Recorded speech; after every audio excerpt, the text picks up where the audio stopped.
d'Afrique francophone, le plus suivi du monde, avec un de tes clips a atteint 60 millions de vues sur YouTube quelques semaines ou bien quelques mois après sa mise en circulation.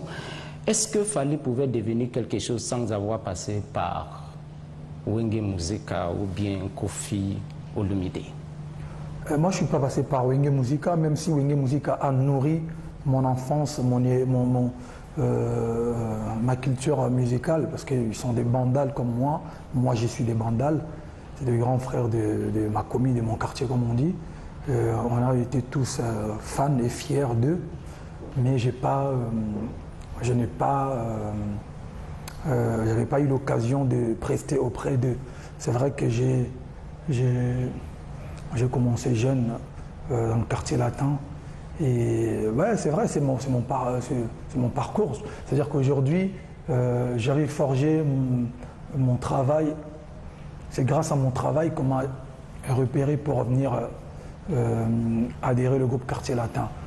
Bon, après, je ne saurais pas vous le dire aujourd'hui si je pouvais devenir quelqu'un sans passer par ce groupe mythique de mon pays, qui est le Quartier Latin.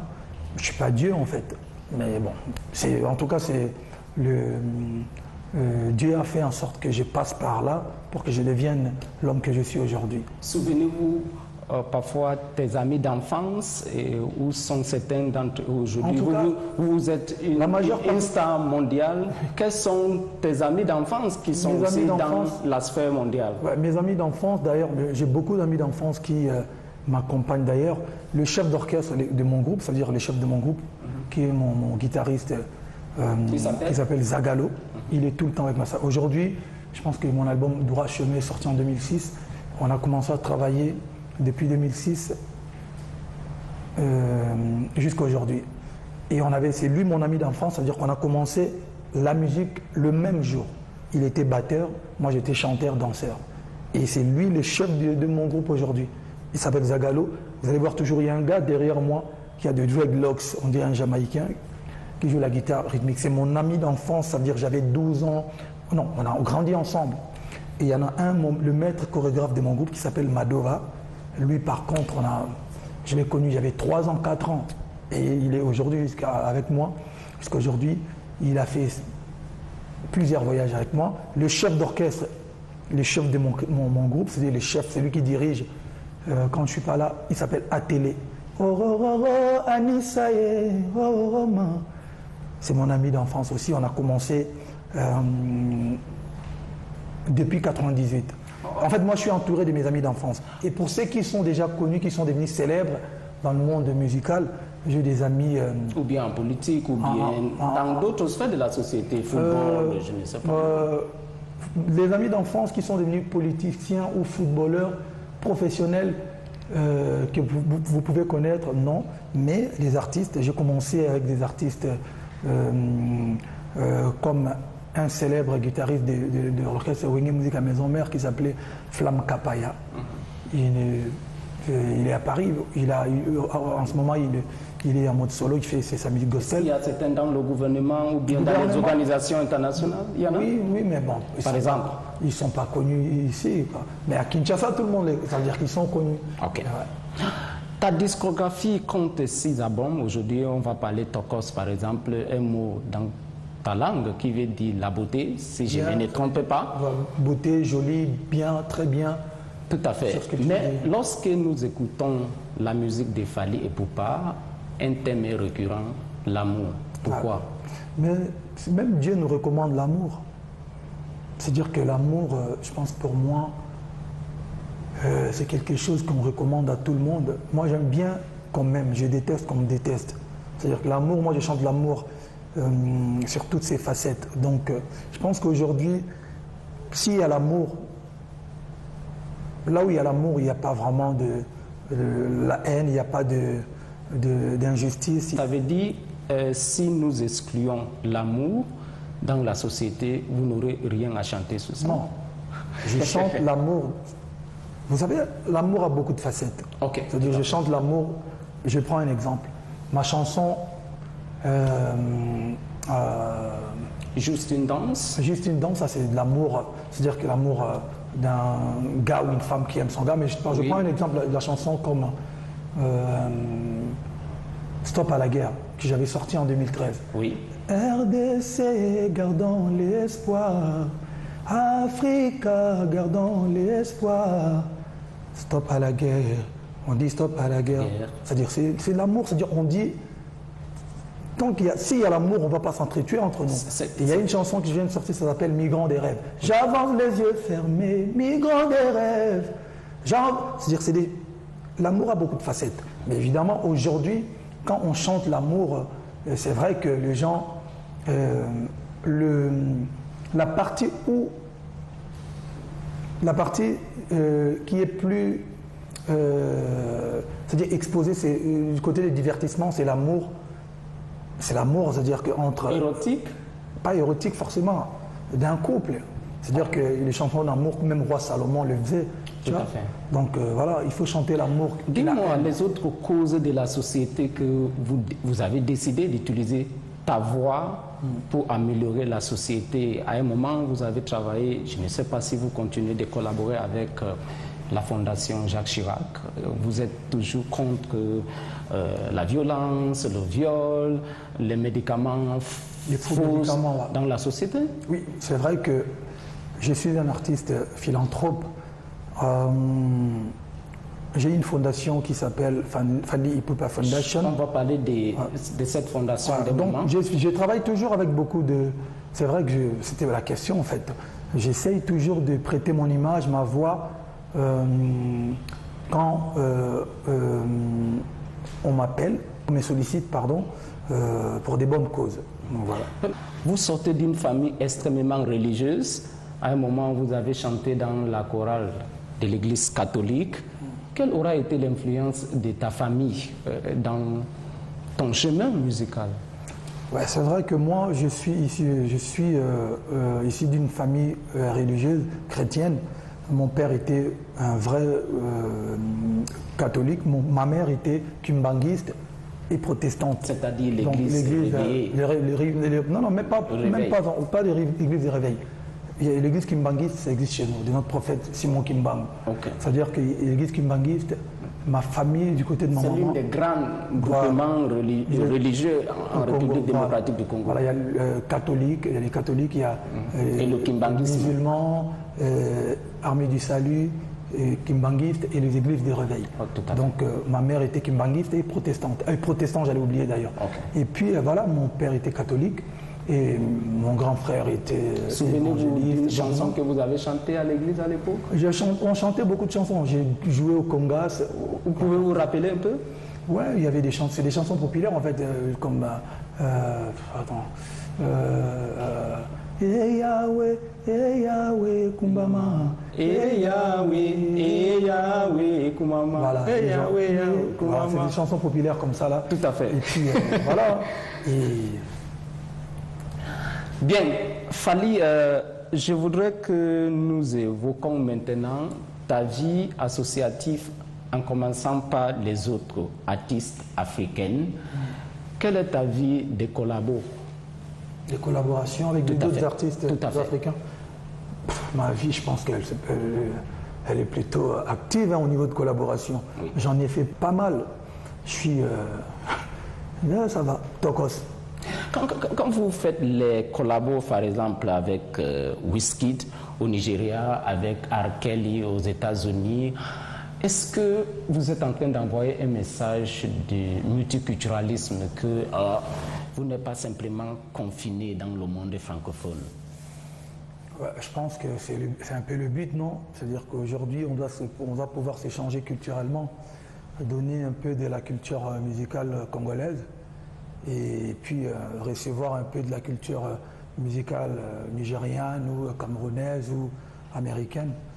C'est bien. La musique n'a pas de frontières, comme je l'ai dit souvent, et la musique n'a pas de langue. C'est-à-dire s'il faut se mélanger pour faire plaisir aux mélomanes, il faut le faire. Moi, je l'ai toujours fait, et je pense que c'est une bonne chose. Ça nous permet de bien se mélanger. Tout à l'heure, je disais, vous avez la capacité de réunir pas moins de 80 000 personnes pour un concert. Vous avez fait pas moins de 20 aux États-Unis, Europe, Afrique. Quand vous êtes devant la scène, qu'est-ce qui te préoccupe? Donner de la chaleur aux gens? Bonne question. Bonne question. Qu'est-ce qui me préoccupe? Je pense c'est de donner le meilleur de moi, faire plaisir aux gens qui ont surtout qui se sont déplacés pour venir me voir et qui ont souvent qui ont payé leur ticket, qui ont pris leur place pour venir m'écouter, chanter, me voir danser. Voilà, c'est le plus important. Et moi, quand je suis sur scène, certes, je prends beaucoup de plaisir quand je suis sur scène, d'abord pour moi, et ensuite j'aime donner aussi de plaisir. Donc sur ça, j'aime, voilà, je suis focus. Pour les gens qui me connaissent, quand je suis sur scène, j'aime vraiment être dans mon élément, j'aime pas qu'on me dérange, j'aime que ça se passe bien, quoi. Vous avez eu la chance d'être au même endroit avec le président Barack Obama, les autres. Quand vous avez la possibilité de s'échanger, de discuter avec les décideurs, qu'est-ce que vous leur dites? Cette question, j'ai la tendance de poser aux stars que je reçois souvent. C'est vrai. Moi, j'ai été invité lors de Young African Leadership Initiative qui est devenu Mandela Washington Fellows aujourd'hui. Voilà, on a été invité par le président, initiative lancée par le président Barack, et on a été reçus au Capitole. C'est vrai que nous, moi et mes frères, les Dibanges et les artistes qui étaient là ce jour-là, on a plaidé pour la situation en Afrique, la famine, la sécurité, la paix. Et l'un des sujets importants, c'était qu'on en arrive en 2030, c'est-à-dire objectif fin zéro, surtout en Afrique, c'est-à-dire éradiquer la famine. Voilà. Donc, et puis on a parlé un peu de l'agriculture en Afrique, parce que vous savez, en Afrique, les jeunes pensent que l'agriculture n'est pas cool. Tu vois, tout le monde veut devenir médecin, chanteur, footballeur, pas agriculteur. Donc voilà, c'était des projets, ce genre de projets. J'ai été reçu aussi par Ban Ki-moon. On a toujours parlé de secrétaire général des Nations Unies. Voilà, on a toujours parlé de la situation de notre continent. J'ai pas eu vraiment énormément de chance, si je peux me permettre de le dire, de croiser beaucoup de chefs d'État africains. Mais quand je croise des décideurs, quel que soit dans n'importe quel domaine, je parle d'abord, on parle souvent la vie sociale, on parle de... Bien sûr, on atterrit toujours par la musique qui est mon... Permettez-moi d'épuiser dans les réseaux sociaux et vous poser une question. Vous avez pas moins de 2 millions de followers sur ton compte Twitter, idem pour Instagram, idem pour Facebook. Votre aura pour le service de qui? Je pense que j'ai travaillé pour, d'abord je dirais, mon aura, c'est pour le service de mélomane, parce qu'avant toute chose, je suis d'abord un artiste et un musicien. Les gens qui me suivent, c'est pas parce que je suis politique ou parce que je suis footballeur, c'est parce qu'ils aiment l'artiste Fally Ipupa. Certes, après il y a des gens qui aiment en moi le côté philanthrope ou le côté humanitaire ou le côté, j'ai envie de dire, panafricain, mais voilà, avant toute chose, je reste artiste et musicien. Et j'en profite de ma notoriété pour faire de temps en temps, comme on dit, ramener un peu de sourire aux gens qui en ont vraiment besoin. Il y a quelques semaines, vous avez eu les manifestations ou bien les concerts en Côte d'Ivoire. Et il y avait un débat autour des prix de ces concerts.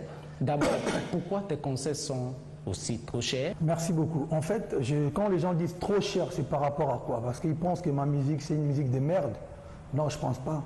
Vous savez, aujourd'hui, si les gens peuvent se permettre d'acheter un iPhone ou acheter des costards parce qu'ils trouvent que c'est important, c'est indispensable dans leur vie.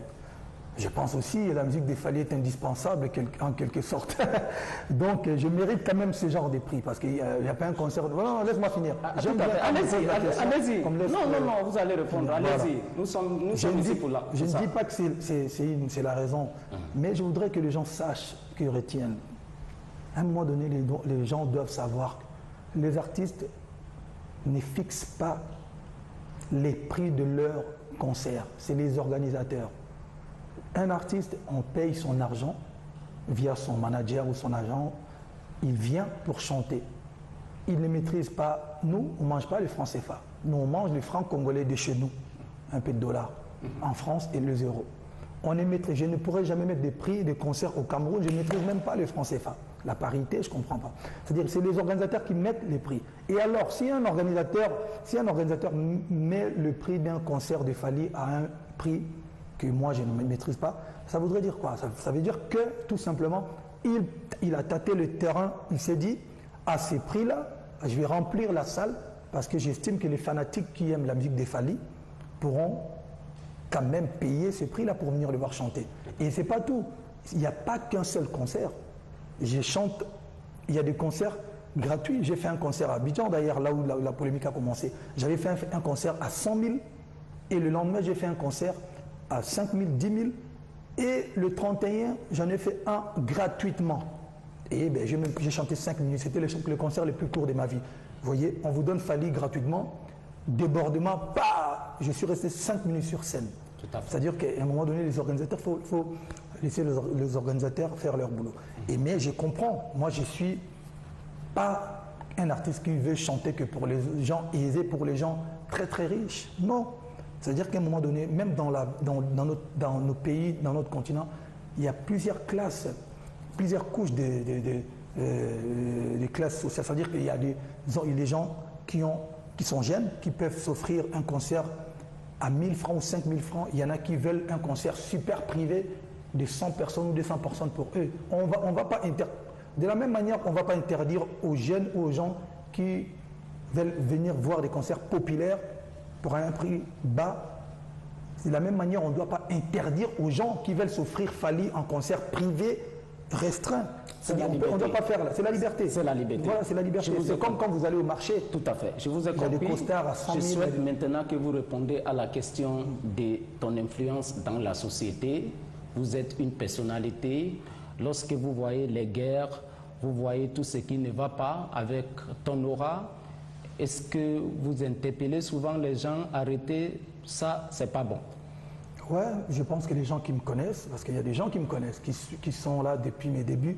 Je venais de vous dire tout à l'heure que j'avais fait une chanson en 2013, Stop à la guerre, quand il y avait la guerre, des massacres à l'est de mon pays, à Goma. À Goma, Ituri, Béni. Voilà. Non seulement j'ai fait une chanson, j'ai envoyé une ambulance médicalisée de plus de 40 000 € à l'hôpital général de Goma. Et après, j'ai repeint des écoles, j'ai acheté des terrains pour des orphelinats, j'ai mis des lots dans une commune à plus de 20 000 personnes enclavées. Laisse-moi finir. Allez-y. On est presque. Allez-y, allez-y. Ah, ok.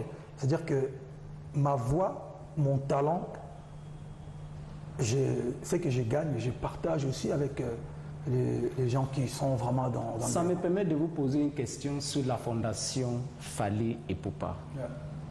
Pour quel besoin? Justement, c'était pour moi une manière d'aider officiellement. C'est-à-dire qu'avant que j'ai créé ma fondation, j'étais membre du PNUD à l'époque. Oui. J'ai fait plusieurs programmes de développement de j'ai fait plusieurs choses, mais ce n'était pas officiel. C'est-à-dire mais quand j'ai créé la fondation, je me suis dit, voilà, je vais créer une fondation, je vais travailler avec mes amis pour pouvoir mettre des actions, mais d'une manière officielle. C'est là où j'ai refait mon école d'enfance. On va aller libérer les mamans qui étaient prisonnières dans des maternités. Parce que ici, comme au Congo, quand les mamans vont dans des maternités pour accoucher, et bien quand elles ne payent pas leurs factures, elles sont retenues prisonnières dans des maternités. Donc moi, j'ai libéré plus de 100 mamans dans des maternités. On a fait plusieurs choses. La prochaine action qu'on a... À un moment, je vous ai vu avec le prix Nobel. Docteur Denis Mukwege. Vous travaillez toujours ensemble? Non, je ne travaille pas avec lui, mais j'ai été visiter son hôpital 2 fois. L'hôpital Panzi, là où les femmes les victimes de viols, Parce qu'en fait, lui, c'est les réparateurs des femmes violées, des femmes Les qui ont scènes subi. comme ça vous choquent lorsque Mais vous bien voyez? sûr, bien sûr, ça doit me choquer.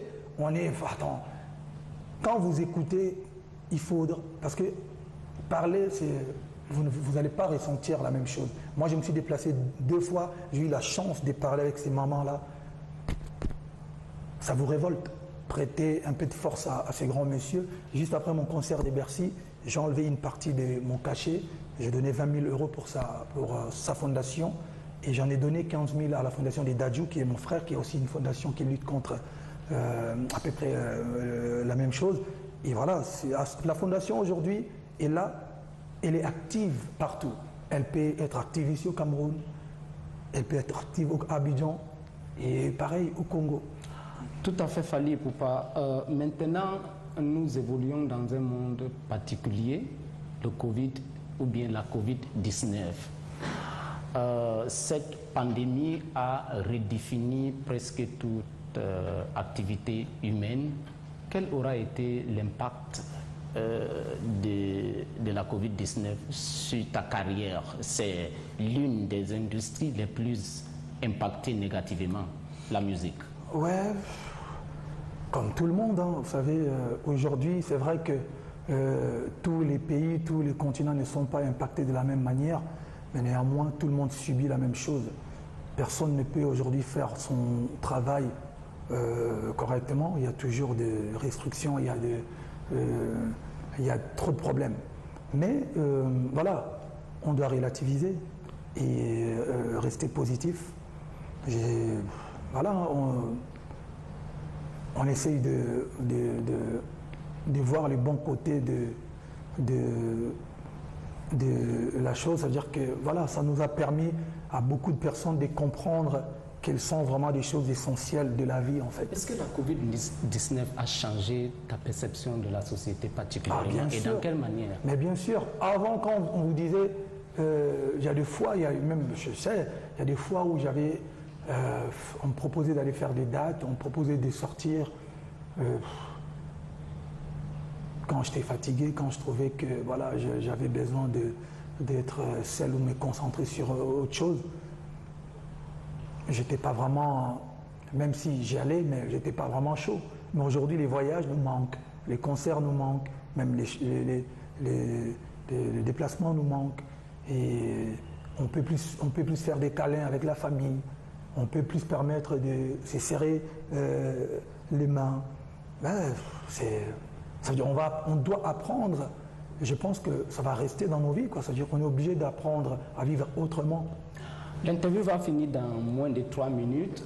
Je vais vous poser une question sur DJ Arafat, qu'à un moment vous avez dit sa mort vous a fait très mal. Ça, c'est vous-même. Quelle était ta relation avec DJ Arafat? C'était l'un des artistes les plus connus du continent? Ouais, c'est vrai que, vous savez, dans notre showbiz, comme on dit dans le monde musical, il y a beaucoup d'amis, il y a des collaborations, il y a des échanges qui se font, mais on a aussi des amis et frères avec qui vous avez partagé beaucoup de choses. Moi, DJ Arafat, c'était vraiment un frère, c'était plus qu'un simple collègue. On a partagé beaucoup de choses. Je lui donnais des conseils, on s'appelait, mais la fois, je me souviens même la fois où il avait des problèmes avec sa maman, et j'étais obligé d'intervenir, j'avais croisé sa maman. Le grand frère Yves Dembélé dira à sa maman, non, Fally, c'est vraiment un frère pour Arafat, essaye de parler avec Fally, il pourra peut-être trouver une solution. Donc j'ai parlé avec la mère, j'ai pris mon téléphone, j'ai appelé Arafat, je lui ai dit, je viens de croiser la daronne, essaie d'arranger. Et j'ai pris mon vol le soir, quand j'ai atterri sur Paris. J'avais déjà vu des photos, des vidéos, comme quoi il est allé rendre visite à sa maman. Okay. Donc c'était vraiment plus qu'un collègue. Okay. Sa mort m'a beaucoup choqué. Et pareil, ça m'a vraiment... Voir quelqu'un avec qui il était jeune, ça restera toujours pour moi. Voilà, le journal panafricain Jeune Afrique, à un moment, vous a classé parmi les 50 personnalités les plus influentes du continent. Il y a une pratique chez les Africains aujourd'hui, surtout un groupe de la diaspora africaine qui estime que leurs frères et sœurs, lorsqu'ils ne soutiennent pas certains politiciens surtout ceux d'un groupe dit les partis de l'opposition, vous êtes un traître, ils passent le temps à perturber vos concerts, vous n'êtes pas le seul, il y en a presque tous les pays. Que leur répondriez-vous de ce comportement? Je pense qu'aujourd'hui, moi j'ai toujours dit, je suis apolitique. Je pense que c'est ma vision en moi. Donc je préfère, certes j'ai des amis qui font la politique, mais je préfère être artiste qui chante l'amour, divertissement. J'aime pas trop chanter pour les politiques ou la politique. C'est mon choix personnel. En même temps, si on dit, c'est récent dans ta musique. Voilà, c'est-à-dire que ça c'est mon choix personnel. Et aujourd'hui en même temps, on dit que c'est la démocratie. Ils doivent avoir des artistes comme nous. Ils doivent avoir aussi des artistes qui ont des amis qui veulent soutenir les politiques ou la politique. C'est libre à eux. C'est-à-dire on ne doit pas dire la démocratie que quand ça nous arrange. Qui sommes-nous aujourd'hui pour dicter à l'autre de ne pas faire ça, ça ou ça? Non, moi je chante pas pour les politiques, je ne fais pas la politique. Mais de l'autre côté, je dirais aussi qu'on ne doit pas frapper ou insulter ou martyriser les artistes parce qu'ils ont leur couleur politique. Non, la politique, c'est d'abord, comme on dit, la tolérance aussi, tu vois. Je pense qu'aujourd'hui, on n'a pas forcément besoin, parce que souvent les gens qui frappent les artistes et musiciens ou les gens qui taxent les autres de traîtres, mais quand on leur donne un petit billet, c'est eux qui retournent leur veste rapidement. Donc voilà, je pense qu'aujourd'hui, on doit être tolérant. Même si on n'a pas la même vision, mais que chacun fasse sa politique ou son choix de son côté, sans la brutalité, sans la violence. On n'a pas besoin de violence en tout cas. Tout à fait. Comment fallait Poupa gérer sa famille avec tous ces déplacements de gauche à droite? Madame, les enfants. Comme un grand monsieur, comme un chef. Comme un parent, comme un papa, C'est facile? Non, c'est pas facile. Ton statut non, c'est pas facile. C'est pas facile à la maison? Non, c'est pas facile. C'est vrai que c'est pas facile, mais bon. Quel est ton plus grand challenge?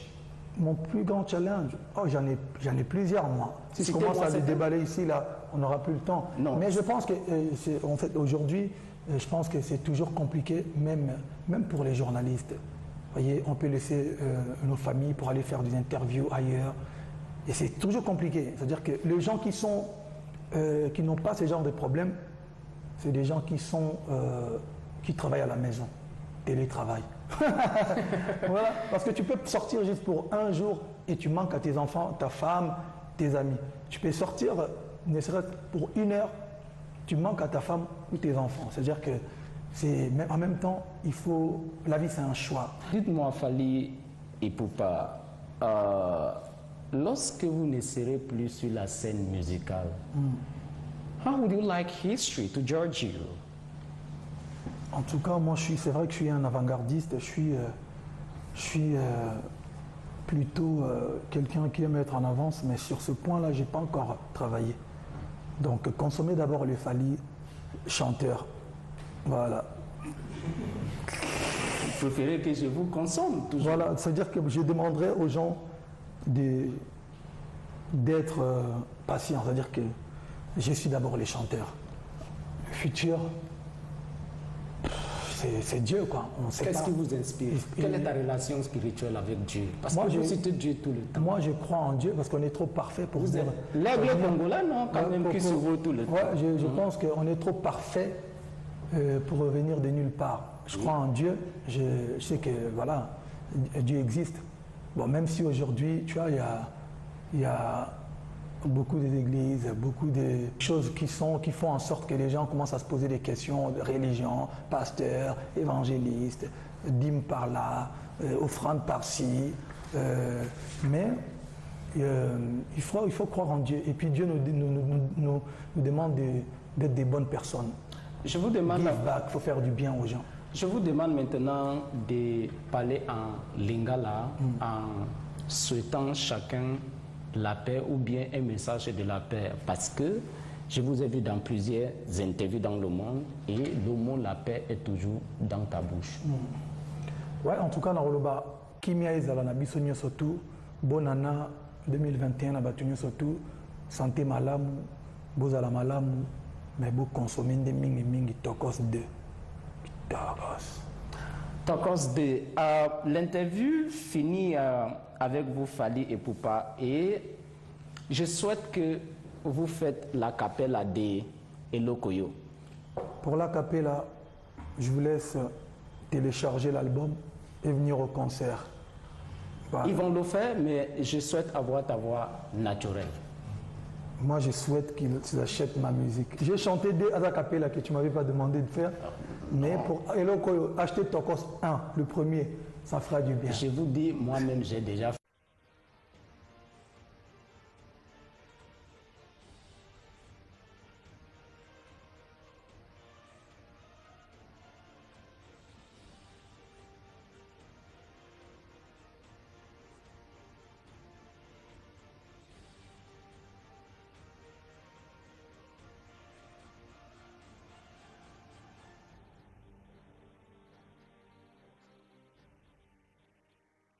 Bonjour et bienvenue à Hilton Hotel à Yaoundé. Il a la capacité de réunir pas moins de 80 000 personnes pour un concert.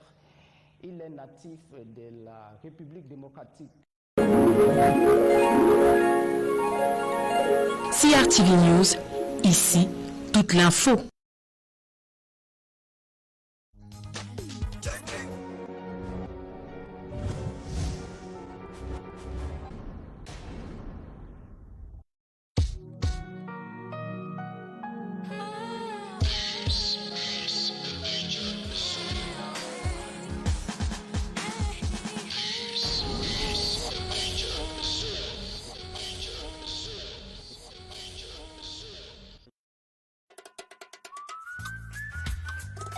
Aujourd'hui, il fait le tour du monde grâce à ses œuvres. Pourtant, il était un banal Camerounais au fond d'un village perdu. Issa Niafaga porte une expérience qui montre que l'art peut réellement contribuer au développement.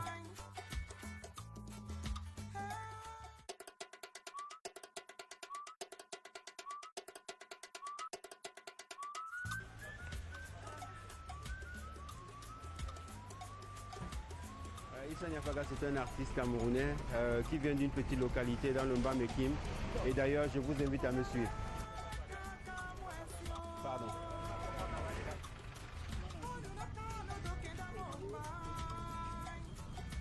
Mon père m'avait toujours dit tu ne seras rien, parce que je ne suivais pas une théologie comme il la voulait, mais un jour je me suis arrêté, je me suis dit je veux devenir quelqu'un. Et voilà, c'est l'homme que je suis devenu.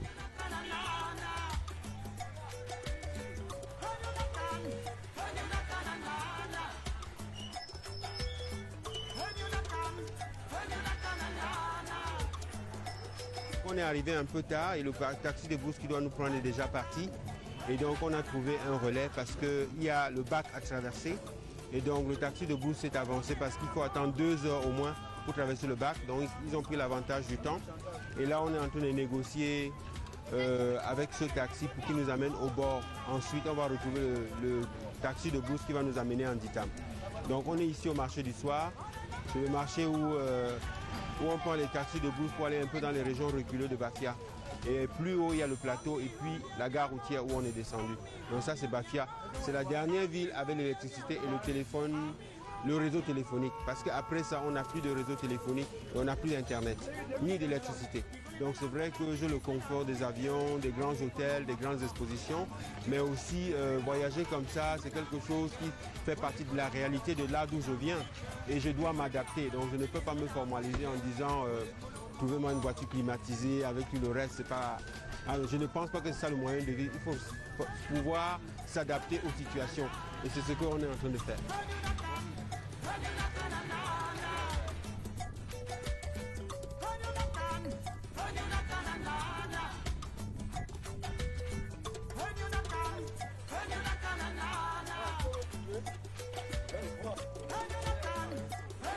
On se trouve sur le bac de Guérima, donc c'est à 15 minutes de Bafia, à peu près 15 km. Et déjà on rencontre le sous-développement parce qu'ici il n'y a pas de pont depuis des années. Donc là on a derrière moi les taxis de brousse. Donc ce sont les taxis de brousse qui aident un peu les populations à se déplacer dans la région. Bon, il y a aussi les mototaxis et puis